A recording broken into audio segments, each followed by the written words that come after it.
From Plimpton Street, this is Newstalk. I'm Frank Zhou.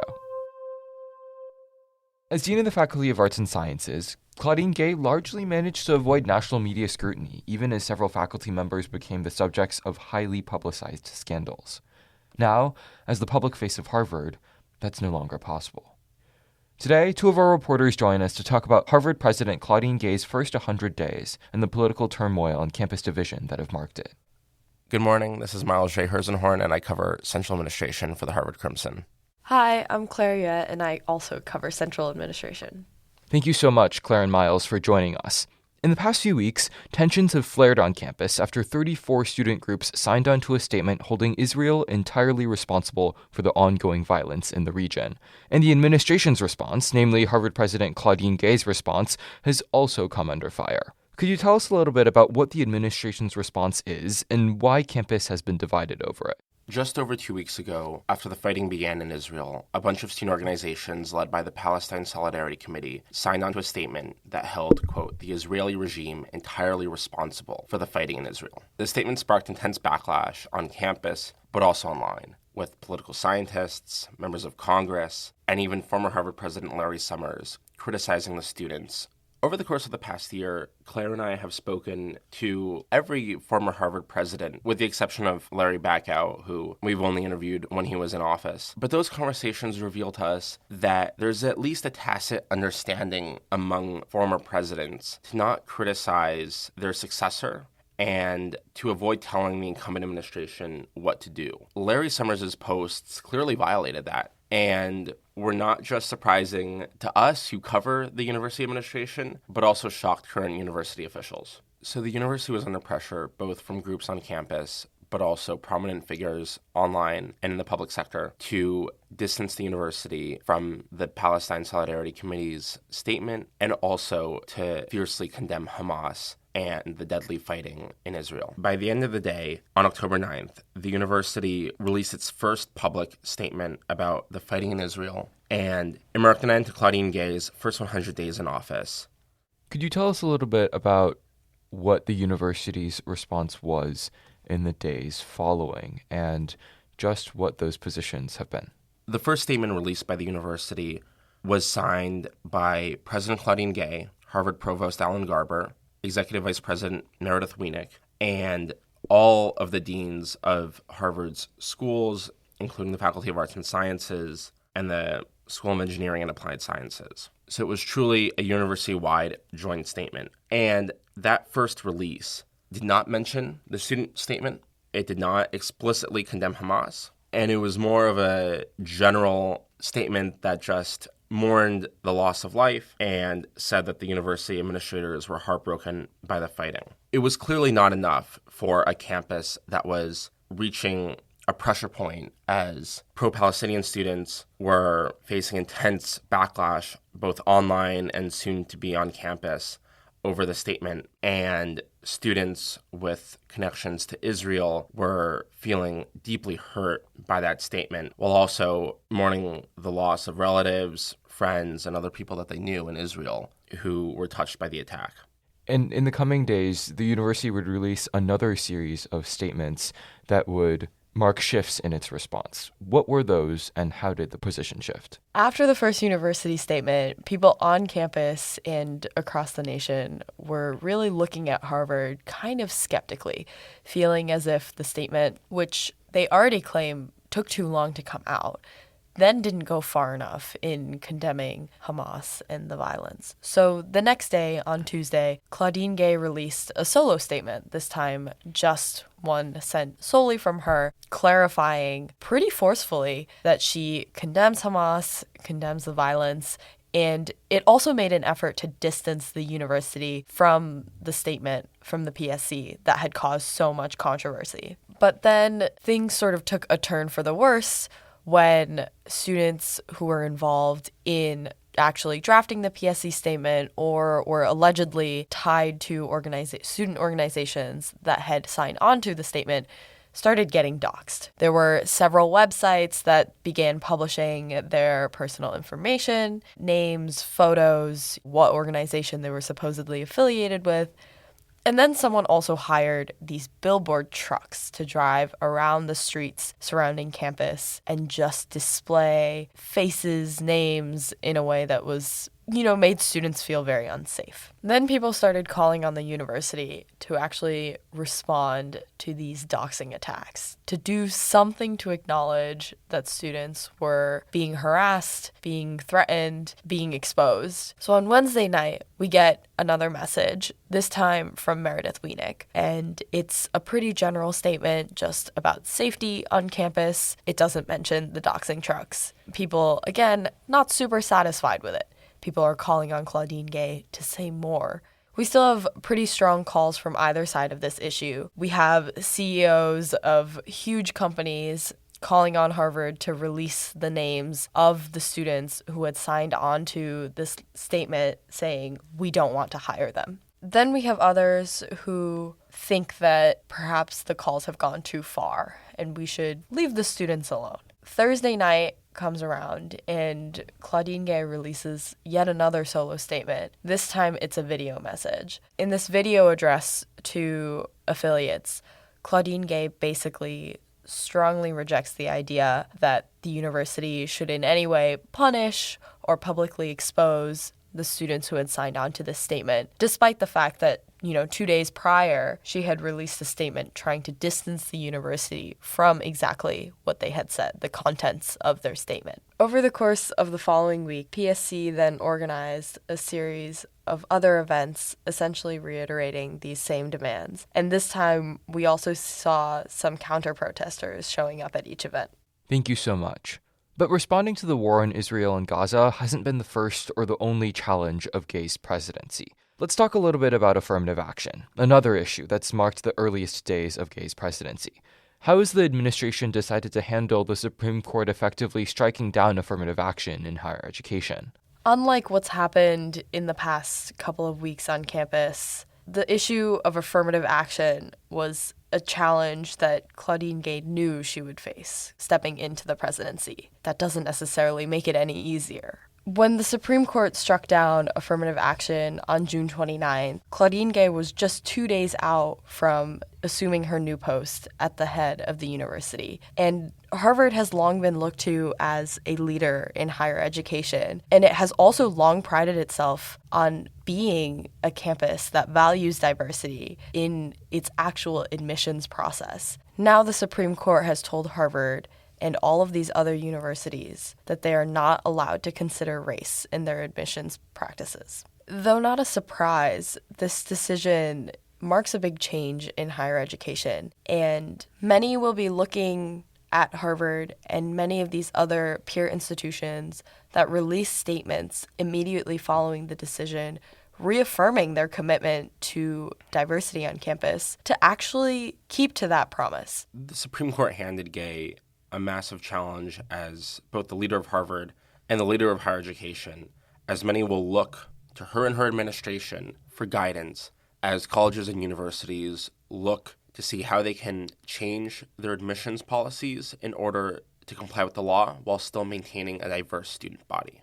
As Gay has dealt with the fallout from the Supreme Court's decision, a major point of tension for Harvard has been its use of legacy admissions preferences. The Department of Higher Education over the summer launched an investigation into Harvard over its use of legacy, specifically looking to see if it violates the Civil Rights Act. But Gay herself has said in an interview with the two of us that everything is on the table as Harvard looks to evaluate its admissions policies, and that includes legacy admissions. Thank you so much. A third challenge that's characterized Gay's tenure has been the need to select deans. The university has been caught up in a series of dean searches, and Gay has needed to make a series of decisions for key leadership positions across the university. I'm curious if we could talk a little bit about the deans that she selected, what those choices mean for the university. So let's be very clear. Claudine Gay did not want to be focused on the Supreme Court and politicians trying to tell Harvard what to do about its admissions policies. She did not want to be caught up in having to release 3 statements about a war happening halfway across the world from Harvard. Those are not her priorities as president. Stepping into the role, what she did want to do was, one, connect with students, faculty, staff across Harvard, and also fill key leadership roles that were vacant at the time of her assuming the presidency. So those are her priorities. And unfortunately for Claudine Gay, time and time again, she has been distracted from some of those things by internal events. But without a doubt, selecting deans is one of the most important things that any university president can do. That includes the Harvard president. And she has since filled all 4 dean vacancies that she inherited upon her selection as Harvard's 30th president last year. These decisions reflect quite a bit about what Gay is trying to do at Harvard and her vision as she builds out her leadership team. While only 2 of the 4 deans were internal candidates, all 4 were actually, in a sense, internal candidates. And what I mean by that is, obviously, 2 were internal promotions. Hopi Hoekstra was a professor in Harvard's Faculty of Arts and Sciences, where she taught an intro biology course. The other internal pick was David Parks, who is dean of the School of Engineering and Applied Sciences, and he was also a professor of computer science in the Faculty of Arts and Sciences. So while Parks and Hoekstra were the internal candidates who were selected to be part of Gay's leadership team, the 2 other deans were also, in a sense, internal candidates, even though they came from other institutions. Gay's selection for the next divinity school dean was Marla Frederick, who came from Emory University, but before that was a professor at Harvard for 16 years before leaving the university in 2019. Gay's pick for the next dean of the School of Public Health also came from the university, Columbia. Andrea Beccarelli, the Columbia professor, was a professor at the School of Public Health at Harvard for 6 years before that. These selections all indicate that Gay is trying to build her leadership team with people who have developed strong relationships with and trust with her faculty. So on top of these 4 dean appointments that Gay just made and the Harvard Kennedy School dean position that is still open, she's also looking at the Harvard Corporation, the university's highest governing board, to fill 2 vacancies there. One is a current vacancy after David M. Rubenstein left the board. It was sort of immediately down 1 member. But University Treasurer Paul J. Finnegan is also going to be stepping down in June at the conclusion of his term. So these searches are still ongoing. But whoever Gay and the Harvard Corporation settle on will be holding some of the most important seats of power at the university. Still, Gay's feeling like her first few months in office have really heavily featured candidate interviews and meetings with search committees. In an interview with Miles and I earlier this month, she said, "I feel like my life at this point is just a collection of searches." Thank you. If we take a step back, looking bird's eye view at Gay's first 100 days, yes, campus has been embroiled by controversy and conflict. What's Gay's presence on campus been? So this is actually where Gay has taken a different approach from her predecessor, former President Larry Bacow. Whereas Bacow sort of immediately took to the road, defending higher education in Washington, going back to his hometown, basically to spread that same message, Gay has focused a lot of her attentions here at home on campus. She has tried to make herself familiar across various corners of the university, in addition to helping freshmen move into Harvard Yard at the beginning of the fall semester, just like Bacow did. Gay has also tried to make herself a presence on other parts of campus as well. She's sat in on a class at the law school, delivered a speech at the Divinity School's convocation, and also hosted this trio of ice cream socials for the college on main campus by Mass Hall, where she works, but also at the business school campus and also in the Longwood area. So despite all of these rising tensions on campus as a result of affirmative action and the war in Israel and Gaza, Gay's focus has really still been doing the work on campus to establish trust with the people that she is now leading. Thank you so much, Claire and Miles, for joining us to talk through University President Claudine Gay's first 100 days in office. Thank you. Thank you, Frank.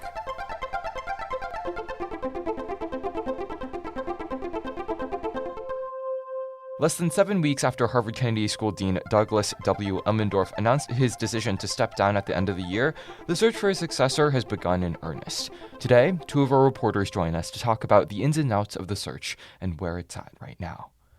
My name is Asher J. Montgomery. I cover the Harvard Kennedy School and the Institute of Politics for the Crimson. Hi, I'm Thomas J. Mete, and I cover the Harvard Kennedy School and Institute of Politics for the Crimson. Thank you so much, Asher and Thomas, for joining us. Could you start by telling us a little bit about why the Harvard Kennedy School Dean is important in the first place? What do they control, and what's their role on campus?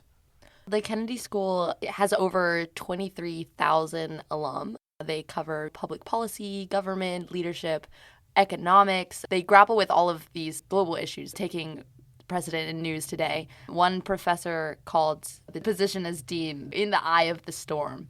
It's a very front-facing role, and it seems like a lot of times all eyes are on the dean of the Kennedy School in terms of making statements or who they're taking on in faculty, what that means about Harvard. The Kennedy School, being one of the country's most esteemed public policy institutions, finds itself in an interesting place with a lot of current events happening both in the United States and abroad. So the dean often finds himself trying to balance the political controversy surrounding decisions they make, especially now with the Israel-Hamas war, and balancing academia with policy practitioners that teach at the school when they offer their master's-based programs. So what's the process for choosing a leader like that? And where are we in that process now? Yeah, so the process is quite long. Harvard affiliates just received an email from President Gay announcing the commencement of this search, and very importantly, the Search Advisory Committee, which is 15 faculty members from mostly within the Kennedy School, but also a couple people from our Faculty of Sciences. There's the Dean of the Business School as well, who comprise this group that will be Claudine Gay's advisors throughout this process. These people will be particularly important in this search because Claudine Gay does not know as much about the Kennedy School as she did with former dean searches. For example, she's from within the FAS admin, so she knew a lot about the FAS going into that dean search. Those advisors are going to be in charge of making nominations, encouraging other people to make nominations as well. Both students and faculty can make nominations through a form or an email. And then that will be gathered into a long list of 50 or 60 names. Slowly, over a lot of consideration, that list will be shortened by President Gay and Provost Garber. Once they get a smaller list, maybe about a dozen people, that's when conversations start with the advisory committee and with President Gay. The advisory committee will be asked to provide a list of these possible candidates' qualities, their strengths or their weaknesses. It's also important to note the 15 members on her advisory committee are well in tune with the Kennedy School. There's some opinionated faculty members like Jason Furman. You have senior members from different programs within the Kennedy School. You have Megan O'Sullivan on the committee. And then there are also current leaders of the Kennedy School, 2 academic deans, David Deming, Erica Chenoweth. So she's relying on insiders in the Kennedy School to make this decision, and we've been talking with faculty members, and they expect, consistent with Claudine Gay's past choices for dean, her to rely on an internal candidate. So at this point in the search, it's anyone's guess who the final dean's pick is going to be, but there are some indications in terms of faculty who've mentioned and floated particular names at this stage of the process. Curious who some of those names floated are and what they do in the Kennedy School. We talked to about 22 faculty members, and there's a bit of consensus formed around 6 potential contenders that would be excellent deans for the Kennedy School.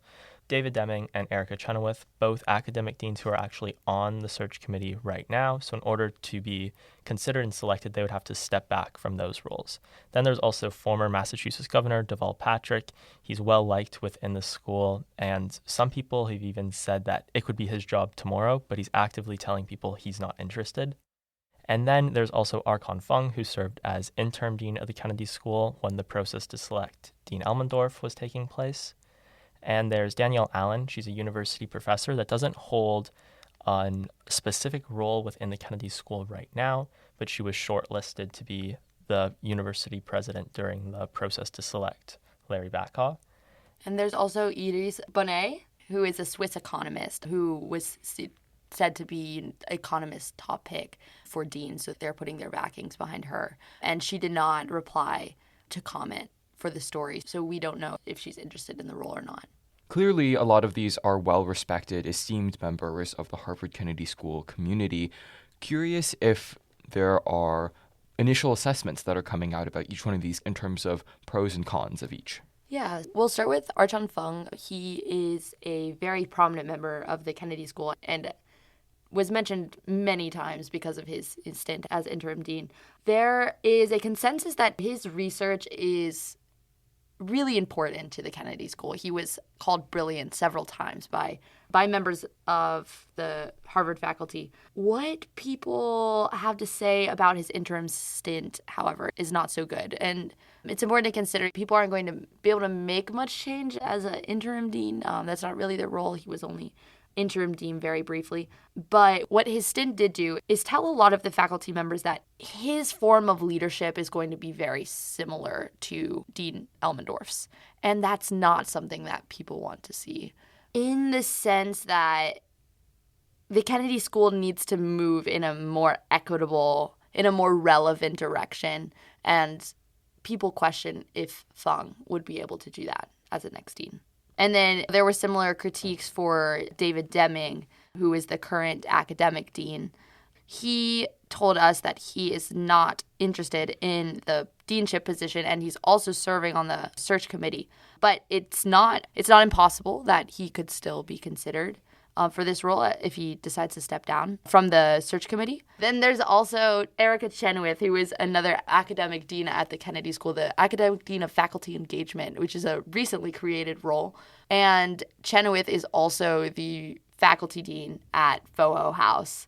Also told us that they are not interested in the position of dean and is also serving on the search committee. But the main critique of Chenoweth was that they're very young. They haven't spent as much time at the Kennedy School, but they were applauded heavily for their ability to engage faculty, for the spirit that they bring to the Kennedy School.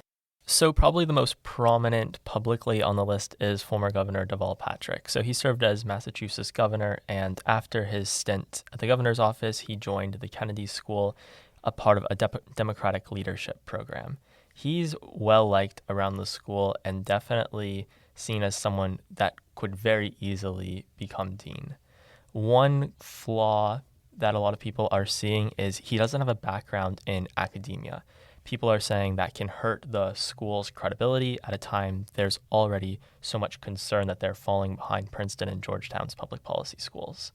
And then there's also a concern that Deval Patrick may actually not be interested. He ran for president in 2020, so he may have set his ambitions higher than being dean of the Kennedy School. Then there's also Danielle Allen. She's a university professor. She's currently on sabbatical this year.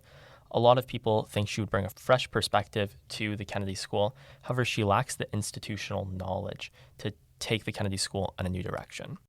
But an important point, she launched a bid for governor against Maura Healey in the Democrat primary. She did come up short. However, Kennedy School professors have said that it really showcased her view on democracy and her thoughts on what professors can really do in that fight for democracy at a time people think the United States is struggling with that issue.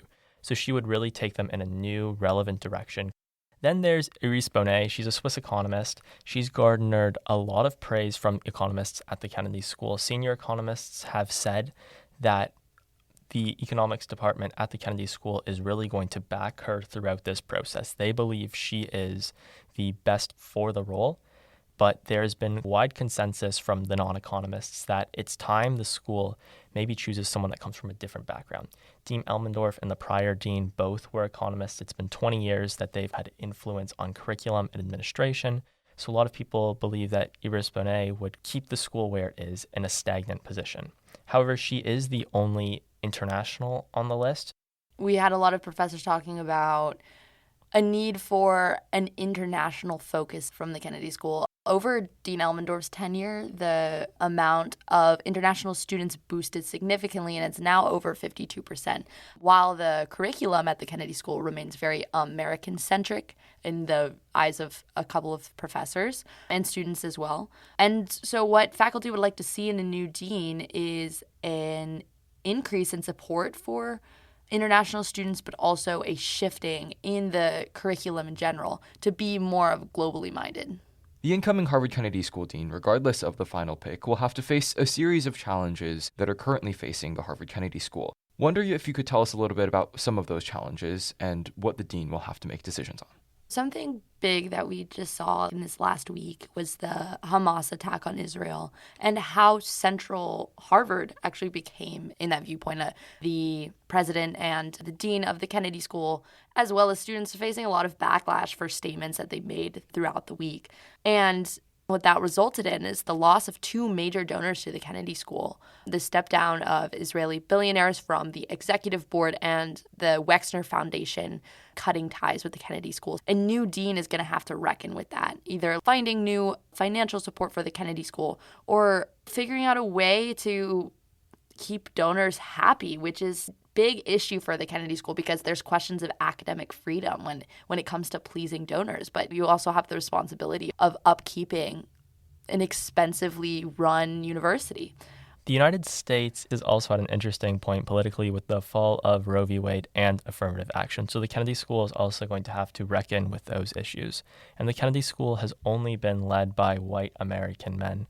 So there's a big focus on diversity moving forward. A lot of professors have expressed that given the current women's rights crisis, as one professor put it, it's time to look at a female candidate for the role. The new dean is also going to have to reckon with the issue of the lack of candid conversation at the Kennedy School. Dean Elmendorf vetoed the Fellowship for Human Rights Watch leader Kenneth Roth last spring over his views of Israel. So there's a focus for both faculty and students that the Kennedy School becomes this place of academic freedom as well. So the new dean is going to have to navigate those challenges while also looking at the repercussions they may face from donors over weighing in on Israel as an issue. People have raised that if the search committee is going to go in this process and look for a pro-Israel dean, that's fundamentally wrong. They should look for more of an experienced candidate. And faculty have expressed if this dean is inherently going to side with Israel or with Palestine on the issue, that's not necessarily wrong. It just shouldn't influence them and their decisions as dean. So, the next step is the formation of this long list of names, and the meeting with the faculty in general will be today. So we'll see what President Gay decides to do in the coming months. Thank you so much, Asher and Thomas, for joining us to talk through the Harvard Kennedy School Dean search and where we are now. Thank you so much, Frank. Thank you for having us.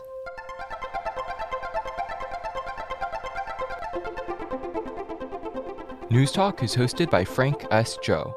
This episode of Newstalk was produced by Lorenzo Ruiz, Yael S. Goldstein, and Gina H. Cho. Our multimedia chairs are Joey Huang and Julian J. Giordano. Our managing editor is Brandon L. Kingdollar. Our president is Kara J. Chang. Music in this episode comes from freesound.org. From 14 Plimpton Street, this is Newstalk.